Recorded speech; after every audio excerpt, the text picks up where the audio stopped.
বৃষ্টি ভেজা সন্ধ্যায় যদি থাকে মুচমুচে চিকেন পকোড়া, তাহলে বৃষ্টি ভেজা সন্ধ্যাটা কিন্তু জমে একেবারে ক্ষীর। চিকেন পকোড়া করার জন্য চিকেনটাকে ধুয়ে পরিষ্কার করে নিয়ে তাতে 2 চামচ আদা রসুন কাঁচা লঙ্কা বাটা, 1 চামচ গোলমরিচ গুঁড়ো আর স্বাদ মতো নুন দিয়ে 1 ঘন্টা মাখিয়ে রেখে দেব।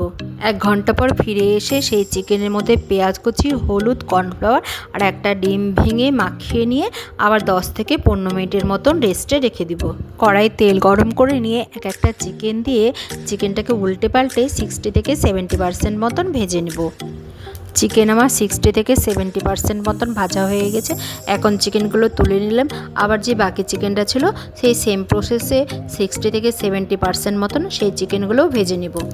চিকেনগুলো কিছুক্ষণ ঠান্ডা করে নিয়ে আবার সেই তেলে ডবল ফ্রাই করব। চিকেন ডবল ফ্রাই করার কারণ হলো একটাই, চিকেন পকোড়াটা বেশি মুচমুচে হবে, এই কারণেই চিকেনটাকে ডবল ফ্রাই করা। তো দেখো আমি ডবল ফ্রাই করে নিয়েছি পুরো চিকেনটাই, আর তৈরি হয়ে গেল আমার চিকেন পকোড়া। তো তোমরা কিন্তু অবশ্যই বলো তোমাদের কেমন লাগলো ভিডিওটা।